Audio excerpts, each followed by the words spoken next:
تاکہ یوکرین کی ضروریات کو کسی حد تک پورا کرنے میں مدد ملے۔ امریکہ کے محکمہ برائے توانائی نے بدھ کے روز کہا کہ اس نے تعمیر اور ترقی کے 2 پلانٹس سے مائع قدرتی گیس کی مزید ترسیل کی اجازت دی ہے، کیونکہ یوکرین پر روس کے حملے نے گھریلو فوسل فیول صنعت کو فروغ دینے کی جانب توجہ مرکوز کرتی ہے۔ یوکرین کے صدر ولادیمیر زیلنسکی آج اقوام متحدہ کے سیکریٹری جنرل اینٹونیو گوتریس کی میزبانی کر رہے ہیں، جبکہ یوکرین نے روسی توانائی کی فراہمی پر پابندی کا مطالبہ کیا ہے اور امریکی صدر جو بائیڈن فوجی، اقتصادی اور انسانی امداد کے لیے ایک تجویز تیار کر رہے ہیں۔ گوتریس انسانی ہمدردی کی مدد کو بڑھانے اور تنازعات کے علاقوں سے شہریوں کے انخلاء کو محفوظ بنانے کے لیے کام کرنے کے ارادے سے یوکرین پہنچے۔ اقوام متحدہ نے بدھ کے روز کہا کہ ماسکو اور کیف میں اس کی ٹیمیں موجود ہیں جو اصولی طور پر اس معاہدے کی پیروی کر رہی ہیں جو گوتریس نے پوٹن کے ساتھ طے کیا تھا، تاکہ اقوام متحدہ اور ریڈ کراس کی بین الاقوامی کمیٹی میسور بندرگاہی شہر ماریاپول میں ایزوسٹال اسٹیل پلانٹ میں پھنسے شہریوں کو نکال سکے۔ یوکرین کے صدارتی مشیر میخائل پوڈولاکیا نے جمعرات کو کہا کہ روس کی توانائی کی اہم صنعت پر پابندیاں کسی بھی وقت عائد ہو سکتی ہیں، جبکہ یورپی ممالک نے روسی تیل اور گیس پر اپنا انحصار کم کرنے یا ختم کرنے کے لیے اقدامات کیے ہیں۔ یہ بیان روس کے ادارے گیس پروم کی جانب سے پولینڈ اور بلغاریہ کو قدرتی گیس کی سپلائی روکنے کے ایک دن کے بعد سامنے آیا ہے۔ وائٹ ہاؤس نے بدھ کو کہا کہ روس کا یہ اقدام متوقع تھا۔ وائٹ ہاؤس کی پریس سیکرٹری جین ساکی نے صحافیوں کو بتایا کہ یہی وجہ ہے کہ ہم گزشتہ 24 گھنٹوں کے دوران یورپ کے ساتھ رابطے میں تھے، ان میں پولینڈ اور بلغاریہ کے رہنما بھی شامل تھے۔ ہم کچھ عرصے سے دنیا بھر کے شراکت داروں کے ساتھ کام کر رہے ہیں تاکہ فوری ضروریات کو پورا کرنے اور روس سے آنے والی مقدار کے متبادل کے لیے یورپ کو قدرتی گیس کی فراہمی میں تنوع پیدا کیا جا سکے۔ فرانسیسی خبر رساں ادارے AFP نے رپورٹ دی ہے کہ اقوام متحدہ کے پناہ گزینوں کے ادارے UNHCR کے تازہ ترین اعداد و شمار کے مطابق 24 فروری سے اب تک مجموعی طور پر 53 لاکھ افراد یوکرین سے پناہ گزینوں کے طور پر جنگ سے فرار ہو چکے ہیں۔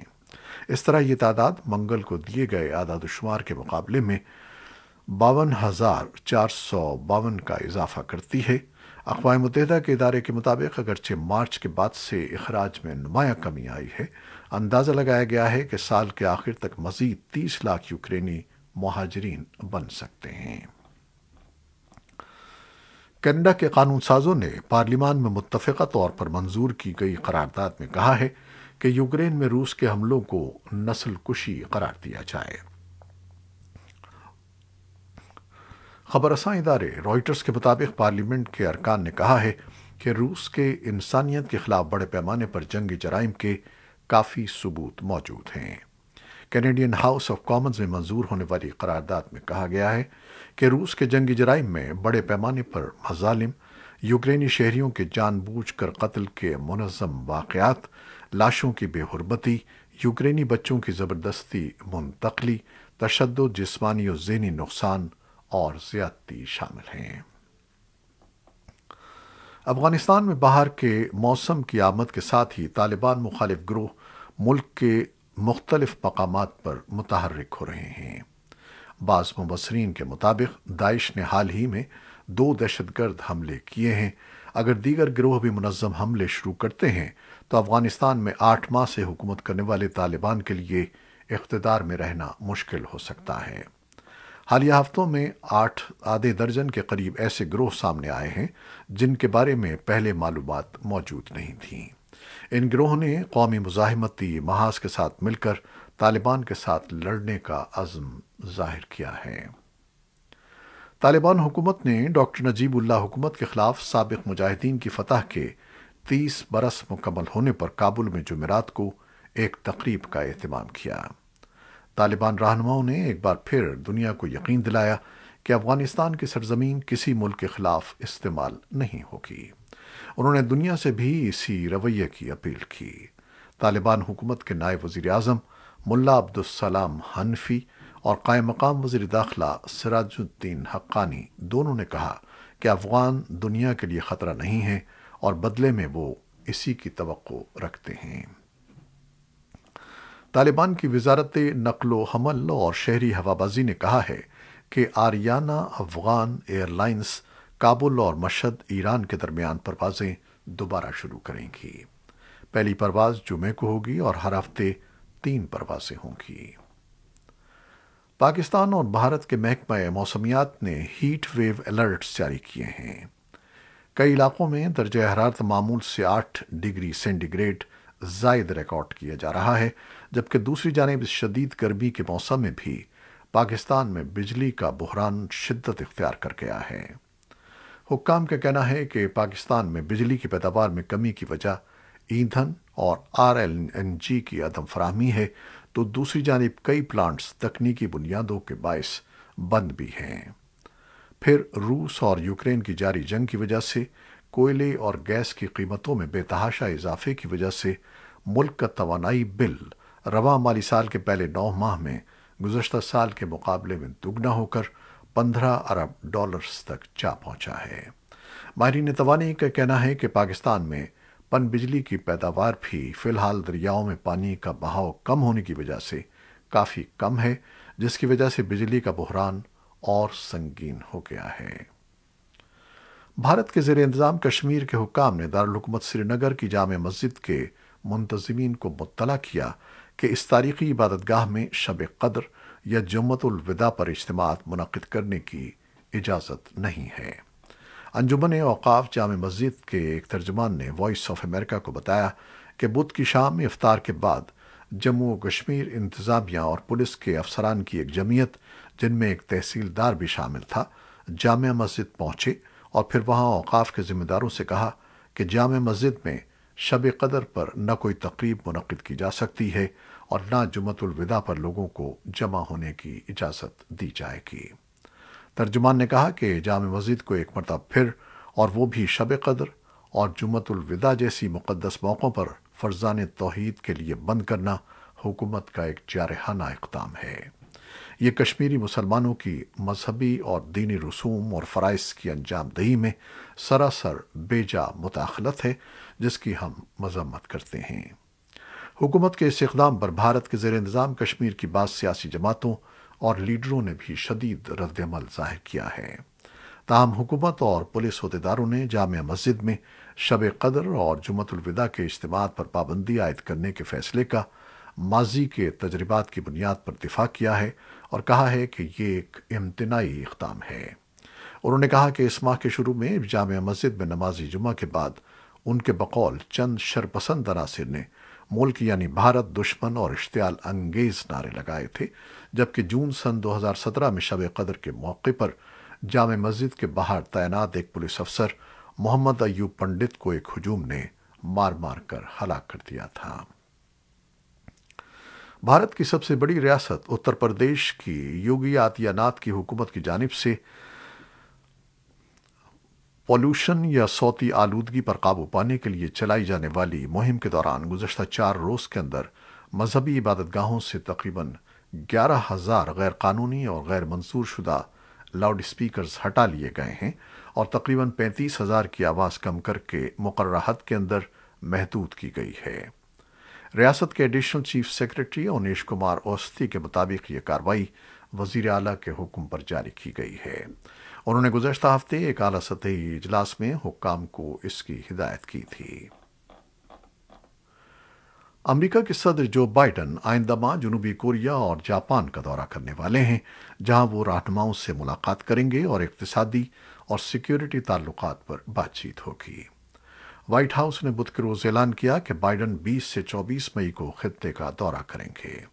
بائیڈن جنوبی کوریا میں مارچ میں منتخب ہونے والے صدر یون سک لیول سے بات چیت کریں گے۔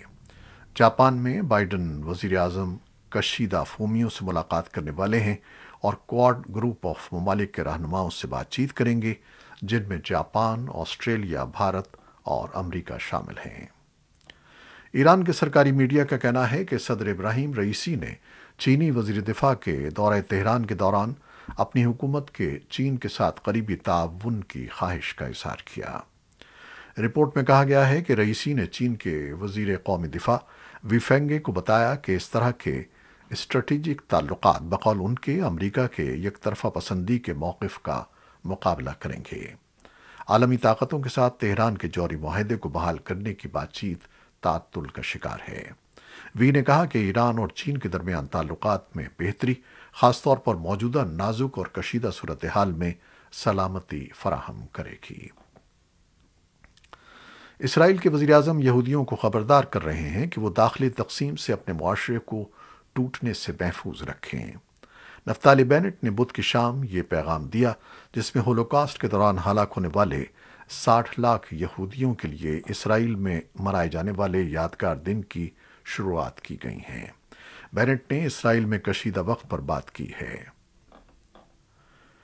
ایک اسرائیلی عدالت نے بدھ کے روز ان 7 یہودی مردوں کو سزا سنائی ہے جن پر سن 2015 میں منعقد ہونے والی ایک شادی کی تقریب میں شرکت کا الزام ہے، جس کے دوران ایک فلسطینی کم سن بچے اور اس کے والدین کے آتش زنی میں مرنے پر خوشی منائی گئی تھی۔